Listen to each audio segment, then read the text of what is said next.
Filamu nafunguka na maandishi kuwa hatia na huzuni ni kama pande mbili za sarafu, zimefungamana sana kiasi kwamba ni ngumu kutenganisha moja na nyingine. Hatia hujipenyeza kama mwizi, ikiiba amani na kuacha majuto pekee. Uzito wa mambo ambayo yangeweza kufanywa tofauti huumiza sana moyo, na sauti za kutisha za laiti kama huendelea kujirudia akilini. Vivuli vya maamuzi ya zamani hubaki kutanda, vikikumbusha daima maumivu yaliyosababisha na nafasi zilizopotea na upendo uliopotea. Halafu ipo huzuni. Huzuni hutua kama sanda nzito, ikiunyonga moyo na roho. Kumbukumbu za vilivyopotea hubaki zikining'inia, maumivu matamu machungu yanayowakataa kufifia. Machozi huanguka kama mvua ya vuli bila kukoma, yakichosha nafsi. Uzito wa kile kilichoondoka huendelea kuumiza moyo, ukiacha tu mwangwi wa yale yaliyowahi kuwepo. Inaonekana kama deja vu, kana kwamba nimeshawahi kuona haya yote hapo kabla. Sasa kabla tujaendelea na tambala hili, mtu wangu, nimekusogezea mchongo huu hapa. Kama unahitaji kutazama na kudownload movies series za kutafsiriwa bure kabisa, download application ya Goldstarflix iliyopo Play Store hii. Cha kufanya, ingia Play Store kisha search Goldstarflix. Ukishaiona tu install hiyo kwenye simu yako. Kumbuka application yetu ni bure kabisa, yani ni bando lako tu. Hapo unajiangalizia mamovie yako ya kutosha tu yaliyotafsiriwa na nini vitu ka hizo, mtu wangu. Sasa hebu tuendelee na hili tambalo unaambiwa.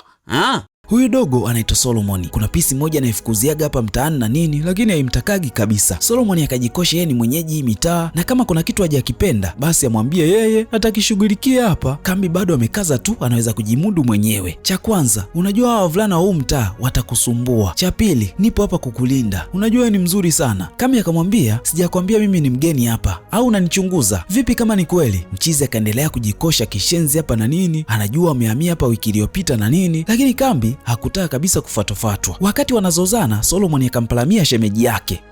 Ikabidi aachane na Kambi ili aongozane na shemeji yake tu kurudi nyumbani. Sasa kakake Solomon alimpaga nauli dogo arudi kijijini kuishi. Hiyo yote ni kutokana na ugumu wa maisha hapa mjini, lakini Solomon hakutaka kabisa kuishi maisha ya kijijini, akawa amerudi zake mjini tu kama kawaida. Hiki kitu hata Jumoke ambaye ni mke wake kaka yake hakuamini kabisa mazee. Anajiuliza itakuwaje kama kaka yake akijua hajaenda kijijini, lakini Solomon hakuwa na shaka na chochote kile. Ndo kwanza akaenda shuleni kumfuata Bobby na nini ambaye ni mtoto wake Jumoke. Noma sana ise. Huyu mchizi anaitwa Sam, anamiliki ofisi yake ya ufundi magari hapa, inaitwa Sample Engineering. Huyu ndo kaka yake Solomon mazee. Mchizi anaishi vizuri kishenzi na washikaji zake. Solomon akarudi nyumbani na Bobby kutoka shuleni. Jumoke ikabidi aulize, inawezekanaje umefika mchana huu au umepaa? Solomon akacheka tu, kaka yako hata furahi kabisa kukuona, si ndio? Mchizi akawa na majibu, akatinga ndani. Noma sana hii. Wakati Sam anacheza na mwanaye hapa, ghafla akamwona Solomon, akataka kumkandamiza na nini, mke wake akamzuia hapa. Alijua hadi sasa hivi angekuwa kijijini mazee. Solomon hataki kurudi kijijini kwa sababu hakuna kitu cha maana anaweza kukifanya huko. Hiki kitu ndo akipendi kabisa Sam. Nimekupa nauli uende, imekuwaje umerudi tena? Sijatumia pesa yako, kwa hiyo umepaa? Dogo akacheka kishenzi yani, lakini kaka mtu alikuwa serious vibaya mno na kuuliza tena, umerudije hapa? Solomon akasema amerudi na lori la marafiki zake. Sam akamtaka kesho asubuhi awafate marafiki zake ili apande lori kisha arudi kijijini tena. Swala la kurudi kijijini ni ngumu sana kwa Solomon. Anaona ni bora apambane tu hapa mjini mazee, lakini kaka yake hataki kabisa kukaa naye haya mazingira. Sasa Sam amemkatazaga mke wake kufanya kazi yoyote ile, licha kuwa ana vigezo vyote vya kupata kazi mazee, lakini mchizi anaamini yeye ndo anatakiwa kuihudumia familia yake. Bahati mbaya mambo haendi vizuri kwa sasa. Kuna wakati hata gesi tu inakuwa changamoto kwao, lakini mwana anajipa imani kila kitu kitakuwa poa tu siku moja. Sasa kwa sababu Solomon hajapata msosi, ikabidi Sam amletee hapa nje, kisha akamwambia kula ili upate nguvu ili ufukuzie vizuri lori ya kurudi kijijini. Solomon akisikia hivi tu hamu yote inaisha mazee. Dogo apendi kinoma haya maisha unaambiwa. Sasa kuna gari iliwahi kuibiwa kwa gereji ya Sam, tena ni gari ya mtu mkubwa tu. Ikabidi Sam alipishwe, lakini pia dereva wa lile gari yeye yupo sero kwa sasa. Sam hadi hivi sasa ameshalipa kama milioni 3 hivi na amebakiza milioni 4 hadi 5 ili amalize hili deni, na kila mara chifu anaagiza vijana wake kudai deni lake mazee. Sasa Sam ana rafiki yake ya karibu sana anaitwa Frayo. Huyu mwana mara nyingi huwa anakuja kutengenezewa gari yake hapa. Wakati anaongea na Sam akawa amefika Dani, kwa hiyo ikabidi amchukue mwana ili wakazungumze pembeni kidogo. Hatujui nini ambacho waliongea Frayo na Dani, lakini Frayo akampa Dani kikaratasi hivi, kilikuwa na maelezo mengi kishenzi unaambiwa. Solomon akamwomba sana Jumoke amsaidia kuongea na Sam ili kama vipi asirudi kijijini tu kwa sababu huko hawezi kutengeneza pesa. Jumoke akasema hawezi kuingilia hili swala maana ni kati yake na kaka yake, yeye hahusiki kabisa mazee. Mwisho Jumoke akamwomba Solomon ampelekee kaka yake simu ofisini maana alisahau ndani na inapigiwa muda wote mazee. Baada ya muda akaingia Lola mshikaji wake Jumoke. Hawa wanapendana kishenzi yani. yani. Yaani Lola akija hapa lazima lete zawadi ya Jumoke pamoja na mwanaye. Sasa Lola kamwandikia barua ya maombi ya kazi Jumoke ili atume kama vipi apate kazi tu, lakini wanafanya hivi vitu kwa kificho sana mazee. Hawataki mtu yoyote ajue hapa ndani. Solomon anampendaga kishenzi Lola, lakini Jumoke anaona kama rafiki yake anakosewa heshima hivi. Sasa Kambi amepata msiba wa baba yake mzazi mazee. Faraja zikawa nyingi mno kutoka kwa marafiki zake na nini. Kambi anaona kabisa mambo yake yamebadilika ghafla tu, na hii ni adhabu nzito sana kwake. Faraja zikatembea za kutosha tu na nini. Sasa wakati rafiki yake anaondoka hapa, Solomon akamuona. Kambi hakutaka kabisa mazoea na Solomon na nini. Basi bana Solomon akaleta simu kwa Sam na nini, lakini hakuwa na muda kabisa kusalimia mtu yoyote yule. Alikuwa busy na mambo yake tu. Mtu aliyekuwa anampigia sana mchizi ni yule mzee anayemdai Mr. Utumba. Sam akajitetea sana, alikuwa mbali na simu na nini, vitu kaizo mtu wangu. Kwa nini umepokea sasa hivi? Au kwa sababu umejificha, si ndio? Kwa nini nijifiche mkuu? Nimekuwa mwazi kwako muda wote huo. Sina sababu ya kujificha mkuu. Safi. Kwa hiyo lini nitegemee pesa yangu? Sam akasema, nimekulipa zaidi ya naira milioni 3. Tafadhali naomba unisaidie. Sina pesa sasa hivi. Nakuomba sana, nakuomba. Nimekuvumilia sana na nafikiri sasa hivi natosha sasa. Nikikupeleka selo wewe, hiyo pesa itatoka tu. Dani akaropoka hapa. Acha hayo maongezi bana. Sam akamziba mdomo. Kisha akakata simu kidogo kwanza. Una shida gani wewe? Una kichaa au? Yule hawezi kufanya chochote kile. Yaani Dani anajiamini kishenzi yani. Akija hapa nitachukua vijana wangu tumpige. Sam anaona huu ni upuuzi tu. Wanawezaje kuongeza matatizo tena? Nina baba, nina mke, na mdogo wangu. Wote wananitegemea wale. Hebu angalia maisha yako. Acha kuongea tena. Sam akampigia simu Mr. Utumba. Kwa hiyo umesema siwezi kufanya chochote, si ndio? Tutaona. Mr. Utumba akakata simu.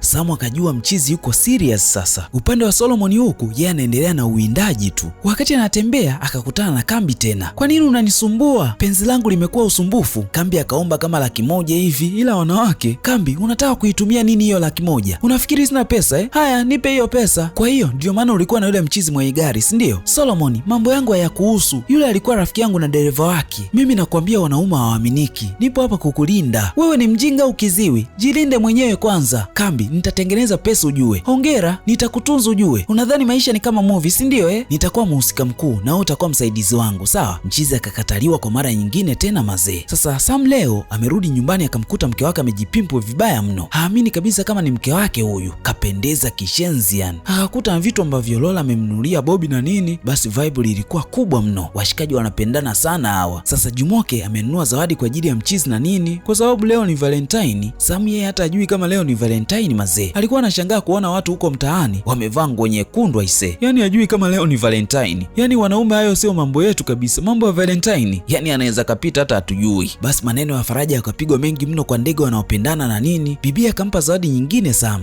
Alipofungua kilikuwa ni kipimo cha mimba mazee. Jumoke ana ujauzito mwingine. Sam hakuwa anaamini kabisa unaambiwa. Kichwa kikajaa stress nyingi. Hapa tu anateseka na maisha. Vipi akijifungua mtoto mwingine tena? Itakuwaje mazee? Jumoke ikabidi amtulize tu mume wake. Noma sana hii. Pale mlango kagongwa. Samuel, nimekuona umeingia humu ndani dakika chache zilizopita. Usijifanye kama hujasikia. Fungua mlango. Samuel akafungua mlango mazee. Alikuwa ni mwenye nyumba. Alipoingia akauliza, nani amekufa? Hamna mtu. Kwa nini mmevaa nguo nyeusi? Nyekundu si rangi ya leo au mmeibadilisha? Hivi mnajua hiki kizazi mnapenda sana kubadilisha vitu. Samuel, pesa yangu iko wapi? Kodi yako imeisha miezi 5 iliyopita. Najua mama, nitakulipa hivi karibuni tu. Lini? Hivi karibuni. Naomba unipe muda. Miaka 2, si ndio? Hapana mama, hivi karibuni tu. Nahitaji muda zaidi. Samuel, nakuchukulia kama mwanangu. Ndio maana sikusumbui. Wewe ni mtu pekee ambaye mimi simsumbui hapa kwenye hii nyumba. Kama kuna tatizo, naomba unifuate. Niambie, mama, nataka kukuona. Kwa sasa sina pesa, lakini nipe siku chache tu nitalipa. Ningeelewa kwa sababu mimi ni mama na mwanangu ana umri kama wako. Umeelewa? Nimeelewa mama. Kwa hiyo lini utanilipa pesa yangu? Nitakulipa hivi karibuni mama. Karibuni sio tarehe. Samuel, nipe tarehe mimi. Samuel akasema atamlipa wiki ijayo. Sawa, lakini acha kujificha. Mama akauliza, kwa nini nimechagua kuvaa nguo nyeusi leo? Mnaomboleza? Hapana mama, napenda tu nguo nyeusi. Mama akashangaa siku ya Valentine watu wanavaa nguo nyeusi. Hebu mwambie mume wako akutafutie gauni zuri. Mama akawa amesepa hapa. Mwenye nyumba alipotoka tu wakacheka kishenzi washikaji. Kisha wakaendelea na penzi lao hapa. Noma sana mazee. Wakati Samu akiwa ofisini kuna masela wawili wakaja gereji. Wakamchukua kwa nguvu kisha kaondoka naye. Dani akaja kumuona mshikaji wake na nini. Samu ajui atamwambia nini mke wake aise. Maana amechelewa sana kufika nyumbani. Dani akasema kila kitu kitapita tu na atakuwa imara tena. tena. Lakini pia akasema hata yeye anapitia msoto kishenzi, yani kuna nyumba zake zimebomolewa na serikali kisa alijenga eneo ambapo yanapita maji mazee. Kifupi mwana naye anapitia matatizo yake. Noma sana hii. Sitaki kuongelea chumba kidogo ambacho naishi na familia yangu. Mwenye nyumba ameongeza kodi ya 200% aisee. Kwa nini sasa? Unakumbuka mzigo ambao ulikuwa unatoka Togo, si ndio? Umekamatwa kaka. Dani, uko serious? Hauonyeshi kama unapitia matatizo hivi. Pole sana mzee, pole. Sam, nikikwambia wewe ni mwanaume na uchangamke, nasema hayo kwa sababu naelewa. Kwa sababu najua hivi karibuni inamaanisha hivi karibuni.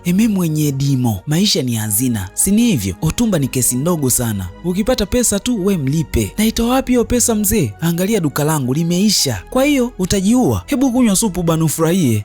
Furahia maisha. Samu aliporudi nyumbani mawazo yakawa mengi mno. Haelewi maisha yake yanaendaje hapa. Pale pale akaja Solomoni. Samu akauliza, umetoka wapi sasa hivi usiku wote huu? Galani. Ndio ile kazi ya kuosha magari unamwambia mke wangu umeanza tena, si ndio? Solomoni kwa sasa anataka afanye kazi zake tu, na hapa akapata kazi ya kupakia na kushusha mizigo garani. Lakini kaka mtu anataka sana Solomoni arudi kijijini akamwangalia mzee wake. Hivi unajua unatakiwa kurudi shule, si ndio? Kaka, lini? Kivipi? Na maanisha miaka 4 imeshaisha sasa tangu nimalize sekondari na wenzangu wameshamaliza sasa hivi. Unadhani sijui hilo? Sijasema hujui. Unasema nini Solomon? Inaonekana anaweza kuchukua miaka 10 kurudi shuleni. Ni sawa kuiota hii ndoto, lakini haiwezi kutokea. Labda nafasi yenyewe ije tu. Solomon, unajua naweza kufanya chochote? Naweza kufanya chochote ili tuwe na maisha mazuri. Kufanya chochote? Ndiyo, nataka uone napambana. Kweli naona. Wakiwa wamelala, simu ya Samu ikaita. Kuna taarifa mchizi akapokea hapa na nini, hazikuonekana kuwa nzuri mazee. Ameambiwa babaka anaumwa. Alidondoka jana akiwa shambani mazee. Sasa atafanyaje na pesa hana? Samu ikabidi amwombe Solomon amtumie mzee 10,000 kwenye nauli ambayo alimpa siku ile aende kijijini. Dogo naye akatia ise, ikabidi aende kumtumia baba yake mazee. Basi bana Solomon akarudi kwenye kazi yake kama kawaida, akawa anaosha magari hapa. Mara akapita Kambi, alikuwa anatoka shuleni mazee. Mchizi kama kawaida akamfuata. Kambi akasema, "Hebu niache." Solo akasema, "Sipendi unavyochekacheka na wanaume hapa mtaani. Yeyote ninayechagua kucheka naye ni mambo yangu, hayakuhusu. Nakupenda unajua. Mimi sikupendi. Hilo sio tatizo. Nitatengeza pesa kwenye haya maisha. Hata na pesa zako hauwezi kunifikia nilipo."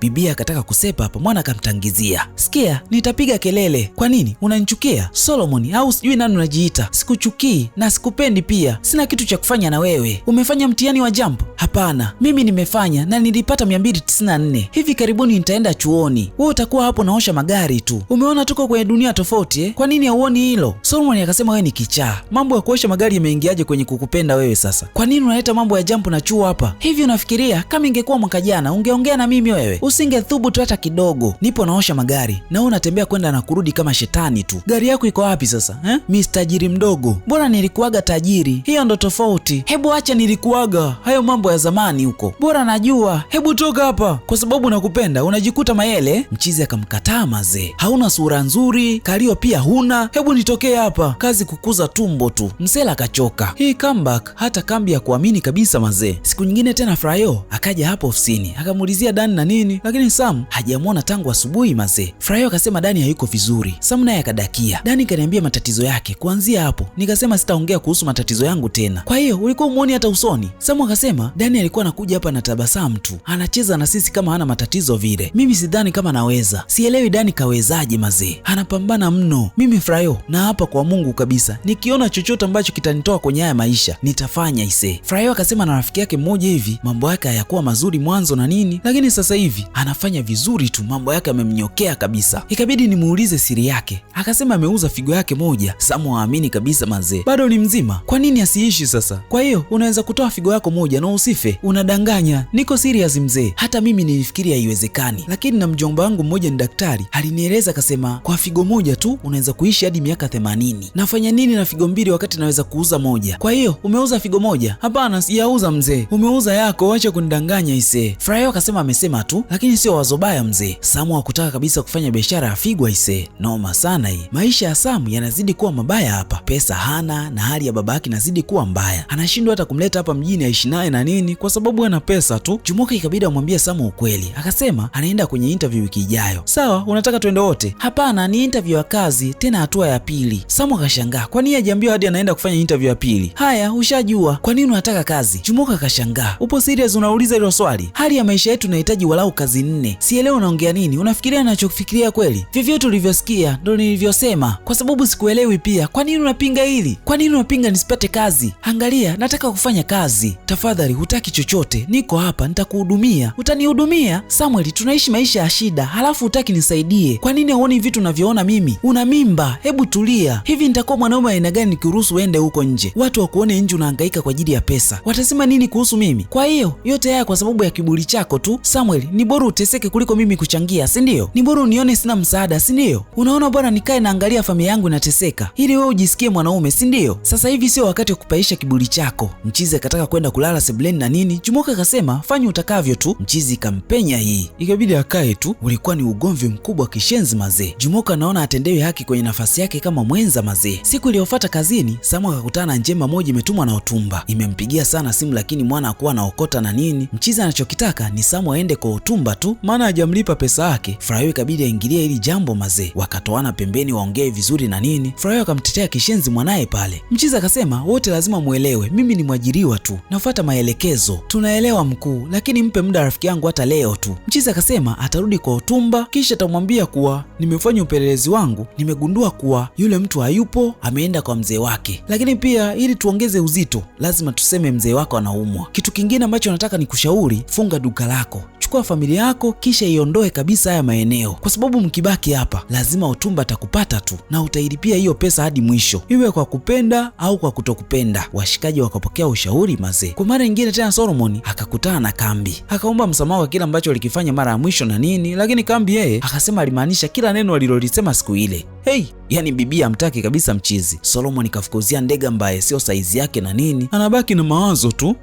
Anakula nyoya. Upande wa pili Kusamu akaingia kwenye mfumo wa Frayo, akakubali kuuza figo yake ili apate pesa na nini, maana mambo yamekuwa magumu sana kwake. Wakati wanaongelea kiasi cha pesa ambacho atakipata baada ya kuuza figo, Solomon akasikia kila kitu. Figo moja ilikuwa inauzwa kama milioni 15 hivi. Samu akaona hii pesa inatosha kabisa kumaliza matatizo yake na nini, kwa hiyo yupo tayari kabisa kuuza. Frayo akasema unaweza kukaa huko kama wiki moja au mbili hivi. Samu alikuwa tayari kwa kila kitu mazee. Nimekwambia haya ni magendo na ni siri mzee. Huyo mtu anafanya vile ili kusaidia watu tu. Nikikupeleka sasa hivi atakasirika, hataona kama nawatangazia watu hivi. Haina shida, nitaenda mwenyewe tu. Wewe nipe anwani, nitaenda mwenyewe. Frayo akatoa maelekezo na nini. Wakati huo Solomon alikuwa anasikia kila kitu. Usiku Sam akampa taarifa mke wake kuwa ana safari ya kikazi ya wiki 2 ya kwenda Lagos. Kuna mtu ambaye anauza injini huko, kwa hiyo amemuita ili akazitazame. Mchizi akasema kama hili dili likikamilika, basi biashara yake inaweza kurudi kwenye ramani yake. Jumoka akakubali. Mchizi akasema ataenda huko kama wiki 2 hivi. Jumoka akashangaa, wiki 2 zote za nini hizo? Jumoka anaona huu ni ubinafsi wa hali ya juu sana. Anaondoka wiki 2 na anajua kabisa namtegemea yeye kwenye kila kitu. Kwa hiyo hataishi vipi hapa na watoto sasa? Mchizi akachagua tena kuondoka chumbani kama kawaida na nini. Naoma sana manze. Kumekucha asubuhi, Mchizi anamuita Solomon lakini ilikuwa kimya tu. Akampa maelekezo mke wake kuwa kama Solomon akija basi aenda ofisini na funguo alipoziweka pia akamwelekeza. Naoma sana hii. Lakini Jumoka alikuwa kimya vibaya mno. Amenuna tangu ugomvi wa jana usiku na nini. Mwana alipambana sana kumbembeleza pale lakini ikashindikana. Ikabidi asepe tu hivyo hivyo licha kwa mwanamke wake hajakubaliana kabisa na hii safari. Kumbe Jumoke aligombana na mume wake ili apate nafasi ya kwenda kufanya interview ya kazi. Aliona hiyo ndo njia pekee ambayo itamfanya Samu amsikilize mazee. Basi bana Samu huku amefika mjengoni lakini alikuwa amefungwa macho, haoni kitu mazee. Yaani hajui kabisa wapi ametokea na wapi alipo kwa sasa. Ramani hazisomi unaambiwa. Alipoingia ndani akafunguliwa kitambaa kisha akakaribishwa mapokezi. Samu akasema kuna rafiki yake amemuelekeza kuja hapa. Sidhani kama nipo sehemu sahihi maana nilikuwa nimefunikwa macho. Sina uhakika kama hili eneo ni sahihi. Unaweza kuniambia hasa umefuata nini hapa? Nataka kutoa figo yangu. VIBD program, Voluntary Autonomous Bodily Donation. Sawa. Unajua huu ni mpango wa hiari na sio halali. Ndiyo, najua. Mchizi akataja majina yake na nini, sehemu anapoishi na jina la ndugu yake mmoja. Si akamtaja Obiola Solomon. Nesi akashangaa. Nikabidi aulize, huyo ni kaka yako? Ndiyo, ni mkorofi sana. Ndo sababu ya mimi kufanya hivi. Safi sana Mr. Samuel. Samahani kwa kukuuliza. Kwa nini umemtaja mdogo wangu? Una mashaka mkuu? Hapana, niko sawa. Hakuna shida. Mwanaume anatakiwa kufanya anachopaswa kufanya mwanaume. Mwisho Mchizi akapewa karatasi kibao wa saini. Ikabidi aulize, hizi ni nyingi sana. Napaswa kusoma kila kitu? Wewe saini tu hapo, mengine nitashughulikia mwenyewe. Asilimia kubwa ya watu huwa wanasaini bila kusoma ise. Hasa wakiona maandishi yameandikwa mengi. Hili ni tatizo letu wengi mazee. Kisha unasoma mstari kwa mstari na uelewe kila ambacho unaenda kusaini mazee. mazee, la sivyo utaingia mkenge vibaya mno. Mchizi alipomaliza kusaini ikabidi aulize pesa vipi, akaambia hilo swala linashughulikiwa na muda sio mrefu sana atapewa karatasi. Mnanipeleka lini hospitali kwa ajili ya upasuaji? Akaambiwa kila kitu kinafanyika hapa. Samu akashangaa kinoma, hapa tena? Baada ya muda kuna mchizi akaja kumpima hapa na nini, kisha kampa sanitizer jipake, yani usalama hapa ni 100% mazee. Mwana akachukua simu yake, lakini pia kama haitoshi akachukua na begi lake mazee, kisha akachimba nalo. Samu ikabidi aulize yule mchizi mwenye barakoa kachukua vitu vyangu? Akaambiwa ni kitu cha kawaida tu hicho, nawezaje kuwasiliana na familia yangu sasa? Akaambiwa haruhusiwi kupiga simu akiwa humu ndani. Mchizi akahakikishia usalama humu ndani na nini. Samu ikabidi aletwe kuungana na wengine kwenye hiki chumba hapa, kwa hiyo atakaa hapa hadi pale ambapo atafanyiwa upasuaji na kuruhusiwa kuondoka, na haruhusiwi mtu yoyote kuondoka bila ruhusa mazee. Samu hakuacha kabisa kuulizia pesa yake lini anaipata. Akaambiwa baada ya dakika 10 tu kila kitu kitakuwa sawa. Sasa akashangaa kinoma kumwona Solomon hapa. Unafanya nini hapa Solomon? Kutengeneza pesa. Pesa gani? Solomon akasema amechoshwa kuishi kwenye kivuli cha mtu mwingine, ndio maana amekuja kutafuta pesa ili aishi maisha yake tu. Samu akatoka kwa hasira kishenzi yani, lakini Solomon yeye wala hata tishiki. Unaambiwa Samu akaja anataka kuonana na mtu wa reception na nini, lakini akakataliwa mazee. Akaambiwa andike maelezo yake kisha ataambiwa muda wa kuja kuonana naye. Mchizi akarudishwa chumbani. Unaambiwa yani hili jengo lina ulinzi mkubwa mno kila sehemu.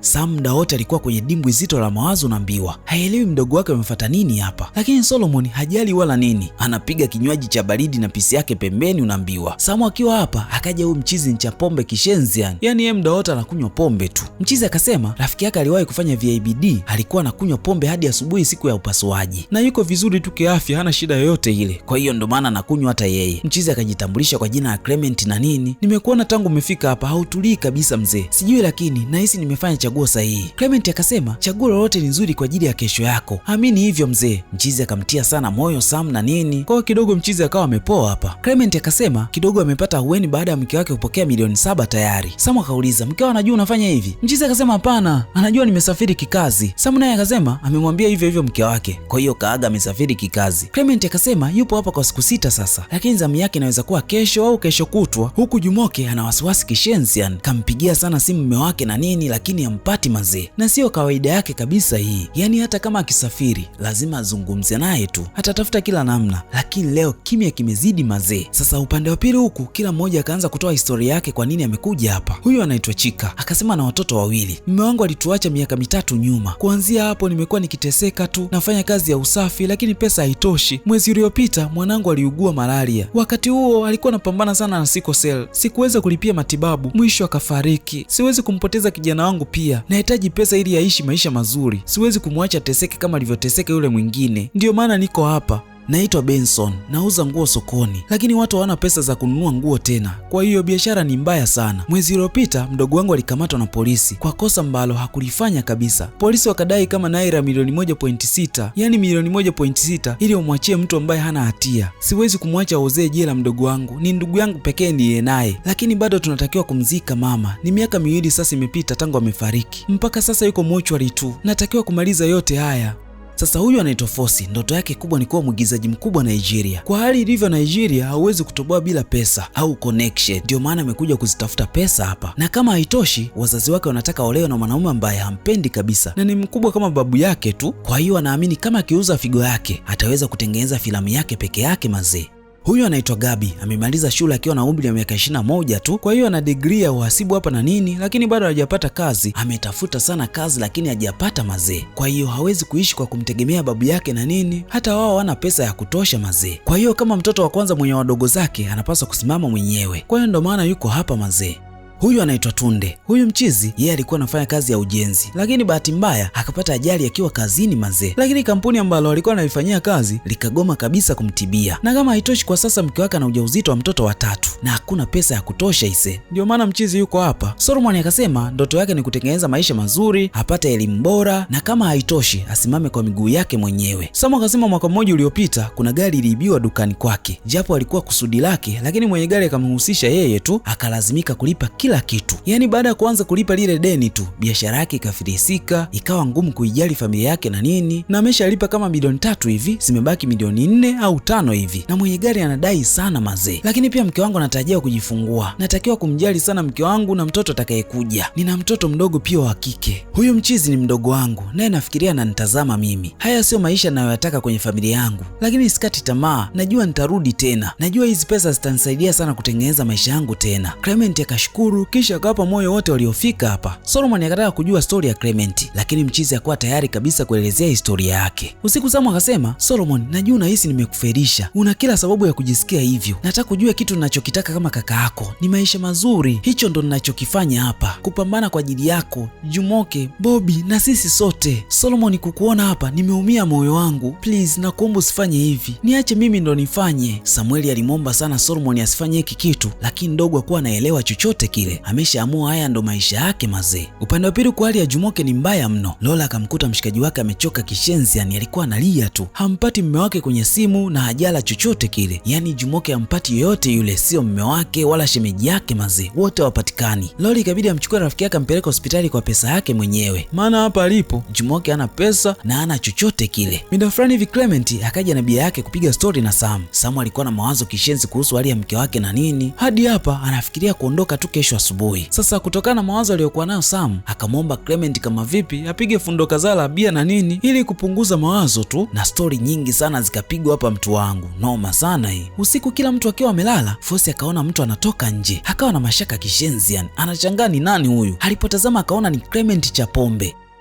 Ikabidi aanze kumchunguza mdogo mdogo, maana hii sio hali ya kawaida kabisa. Sasa kuna mlango akausogelea kwa karibu sana, hatujui aliona nini mazee, lakini tukatupwa asubuhi. Pombe zilimfanya Samu apitiwe na usingizi mzito mno. Aliposhtuka akamkuta Clement amesimama mbele yake, akamtaka ashuke reception na nini vitu ka hizo mtu wangu. Yani Clement hapa alipo ana amri ya kiuongozi kabisa mazee. Sasa huyu ni nani? Naye amekuja kutoa figo kweli? Tutajuaga huko mbele mtu wangu. Samu alipofika reception akapewa nguo za kubadilisha na nini, akaomba kama vipi aongee na mke wake kwanza, lakini akakatazwa. Mchizi akuacha kuulizia mkwanja wake na nini, maana anaona kimya kimezidi tu. Nisi akasema alisahau mazee. Madam, unawezaje kusahau naira milioni 15? Naira milioni 15? Ndio, si ndio mnachotakiwa kunilipa? Ni kweli naira milioni 15, lakini hatulipi kwa mkupuo, tunalipa kwa awamu. Samu akasema awamu ya nini? Kama mtaki kunipa hiyo pesa, semeni mimi niondoke hapa. Akaambiwa atapewa naira milioni 1.5 na atalipwa kwa siku 10 mazee. Na sababu kubwa hawataki benki itilie mashaka akaunti yake. Samu ikabidi apoe sasa, akaomba kalamu na karatasi ili aandike akaunti namba ya kutumia huo mkwanja na nini. Mwamba akaandika akaunti namba yake, lakini pia akaandika akaunti namba ya mke wake. Lengo tu atumiwe 500 ili zimsaidie kwenye mambo yake huko. Lakini akaomba pia mdogo wake asifanyiwe upasuaji asepe tu, lakini akakataliwa mazee. Yote kwa sababu mdogo wake amesaini mkataba na ana miaka 22. Ni mtu mzima kabisa huyu. Sasa kutokana na hali aliyonayo Jumoke, Lola akamtaka waende kuishi kwake hadi pale ambapo atarudi mume wake mazee. Hata hivyo Lola pia anaenda kufanya interview, alitakiwa kwenda na Jumoke na nini, lakini kwa sababu ya majanga ametokea, ikabidi Lola aende mwenyewe tu. Jumoke hakuacha kumpigia simu Sam na nini, lakini simu zilikuwa zitoki mazee. Baada ya muda Lola akarudi amepata kazi aisee. Basi pongezi zikawa nyingi mno. Jumoke akasema pengine Sam angekuepo naye angeenda kwenye interview, pengine wote wangepata kazi. Yani Sam anahisi kabisa mke wake atatumiwa 500 aliyeagiza atumiwe, maana anaona itamsaidia kuandaa vitu kwa ajili ya mwanae ajaye na nini. Kwa hiyo ni bata tu kwa upande wake. Basi bana, upande wa pili Kufosi akawaambia wenzake kuwa jana alimuona mtu anatoka chumbani. Alipotazama akamwona Clement. Baada ya kumfuatilia akasikia anaongea na mtu ambaye hajui ni nani mazee. Kinachowashangaza zaidi hawaruhusiwi kutoka nje, lakini Clement yeye anatoka muda wote anajojisikia ise. Una uhakika na ulichokiona? Labda alikuwa anatembea tembea tu. Naelewa kwa nini anataka kutoroka hili eneo. Kufungiwa wapi natia mawazo sana. Nyie amuelewi tu, haya yote anatia mashaka na nina hisia mbaya kuhusu hili. Sielewi namna gani ya kuelezea. Yani nataka kumaliza hili jambo niondoke mapema tu kabla mambo hayajaharibika. Solomon akamtuliza Fosi. Ndoba akasema kama isingekuwa pesa basi asingekuwa hapa, maana analichukia sana hili eneo.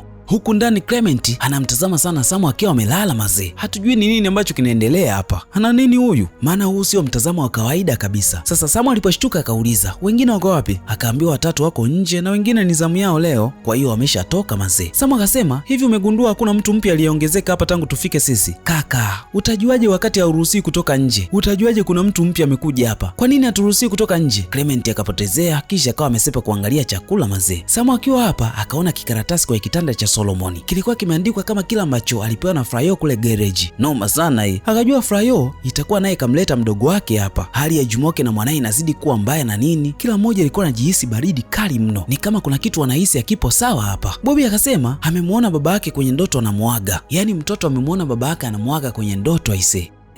Hii sio kawaida. Kama kawaida Fosi akiwa amelala akamwona Clement anatoka. Na yeye hakutaka kabisa kubaki nyuma. Akamfukuzia mchizi mdogo mdogo ili ajue nini ambacho kinaendelea mazee. Fosi akamwona Clement anaongea na mtu chini aise. Bahati mbaya bibi akaonekana mazee.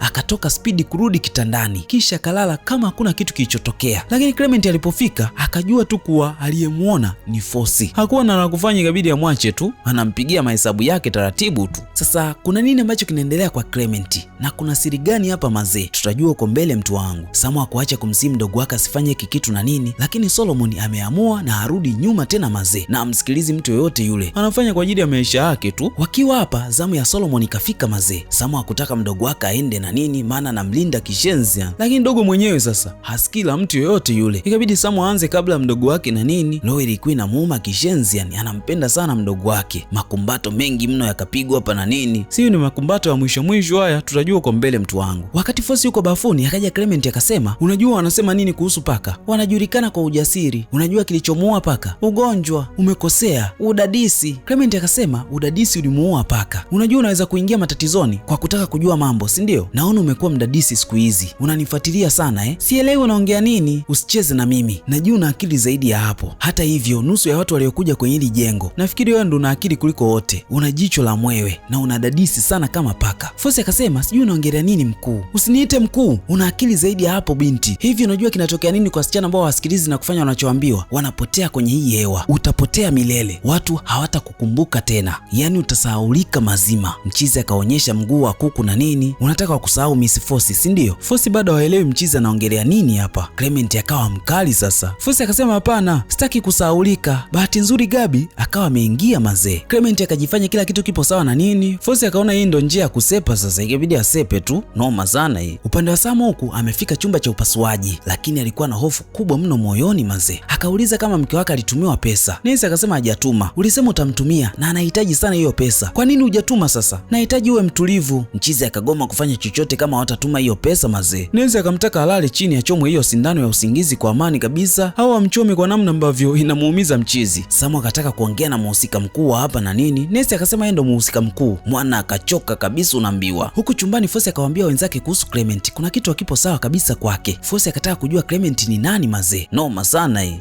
Sasa upande wa pili Samu akaambiwa amesimama mbele ya kifo chake.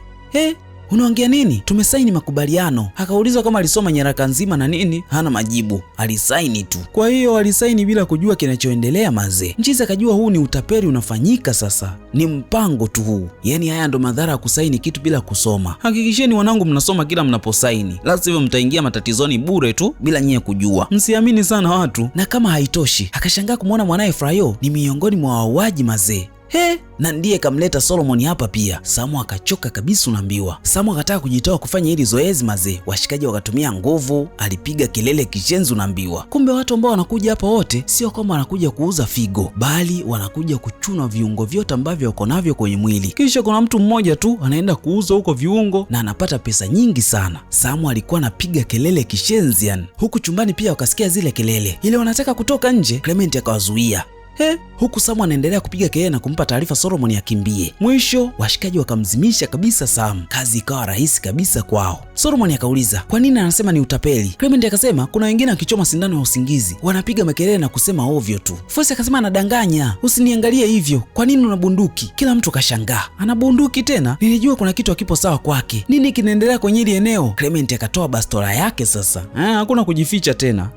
Solomon sio mzembe kiivyo mazee. Akachukua taa kisha akambonda nayo kichwani Clement. Mwamba kazima pale pale. Ikabidi masela watembee sasa. Walichimbao, washikaji wakatafuta njia ya kutokea hadi wakaiona mazee. Bahati nzuri hapakuwa na mtu njiani unaambiwa. Huku nyuma watu ndo wanagundua masela wamesepa mazee na Clement ameumizwa vibaya mno. Solomon akaja kuwavusha getini wenzake na nini, huku anatafutwa vibaya mno unaambiwa. Hatimaye Solomon akafanikiwa kumvusha Gabi, lakini Fosi akabaki ndani mazee. Bahati mbaya akakamatwa na masela unaambiwa. Fosi anaenda kumalizwa. Solomon na Gabi walikimbia vibaya mno. Wahuni wakadandia ndinga kuwafukuzia kwa nyuma, lakini wakufanikiwa kuwapata unaambiwa. Walitafuta sana mazee, lakini Solomon na Gabi wamezinda mahali kimya. Mwisho watekaji wakaamua kusepa tu, hawana namna tena. Solomon na Gabi walikimbia umbali mrefu mno. Gabi alikuwa hoi vibaya mno, lakini atafanya nini sasa? Lazima wakimbie ili wanusuru nafsi zao. Upande wa pili huku kuna wezi wamevamia nyumbani kwa Jumoke, wakasambaratisha kila kitu naambiwa. Wakati Lola anaangalia hapa, akaona kikaratasi cha anwani, lakini hakuelewa kitu. Pale pale Solomon akaingia na mtafuta Bobby na Jumoke, lakini hawakuwepo eneo la tukio mazee. Akamchukua Lola kisha akasepa nayo unaambiwa. Sasa hii biashara ya viungo vya binadamu inaendeshwa na mfanyabiashara mkubwa tu. Aliposikia kilichotokea alifoka kishenzi unaambiwa. Akaona vijana wake ni wazembe mno, wamefanya uzembe mkubwa mno. Mwisho mzee akaagiza Clement naye achinjwe, wachukue viungo. Hana maana tena hapa, maana akashindwa kuzuia ile tatizo mazee. Huku nyumbani kila kitu kimebadilika. Lola akamtaka Jumoke awe imara kwa ajili ya Bobby na nini. Jumoke aelewa atawaambia nini watu, eti mume wake alifariki kwenye mikono ya watu ambao wanavuna viungo vya binadamu. Kama haitoshi, alijipeleka mwenyewe auze figo yake ili apate pesa. Ilikuwa mtihani mzito sana ise. Hapa kampoteza mume wake na kampoteza mtoto aliyekuwa tumboni unaambiwa. Ni maumivu mara mbili. Lola akabaki kuwa mfariji wa Jumoke, akamtaka awe imara unaambiwa, na akamwahidi atabaki naye muda wote. Solomon naye kwa sasa amekubali kurudi shamba ili akaishi na wazazi wake tu, akaagana na shemeji yake na nini, kila mmoja anapita njia yake mazee. Baada ya miezi 11 kupita, hatimaye Jumoke amepata kazi ya kufundisha, anaanza kazi rasmi unaambiwa. Lakini kazi ya kuvuna viungo vya binadamu haikukoma unaambiwa. Matajiri wanazidi kubadilisha nyumba tu, matukio yakaendelea kutokea kila kukicha, na hakuna aliyekuwa anapiga kelele kwenye hili. Kutokana na takwimu ambazo zilifanywa kati ya mwaka 2015 hadi 2020, zaidi ya figo 651 zilivunwa kwa Nigeria tu, ikiwa na thamani ya zaidi ya dola bilioni 41. Sasa kutokana na uchunguzi ambao ulifanyika Nigeria, unasema kwamba thamani ya figo moja ni naira milioni 1 hivi, na kuna mawakala kila mahali ambao wanatumika kuwalaghai vijana wenye maisha duni ili wauze figo zao. Mwisho wanasema kuwa makini na watu ambao wanakuzunguka, na kama kuna mtu amekupa hiyo ofa, hakikisha unamtafuta mshauri wa karibu ili akushauri vizuri. Yani zoezi la kuvuna viungo vya binadamu lina njia nyingi sana. Wengine wanakuomba kukupa lift tu kwenye magari yao, ukiingia tu hauchomoki, wanaenda kufanya wanavyotaka mazee, na wakishafanya mambo yao unapotea na hakuna mtu atakayekuona tena. Watatafuta na kutafuta na kutafuta kila mahali, lakini hawatakuona hadi watu watakusahau kwenye uso wa dunia. Kuwa makini sana mzee. Na huo ndo kama mwisho wa tambala hili mtu wangu, linaitwa Far Away From Home. Mimi naitwa Rio na hii ni Zururo TV. Usiache kusubscribe, kucomment, kushare na kubonyeza alama ya kengele ili uwe sehemu ya familia hii kubwa. Hadi wakati mwingine.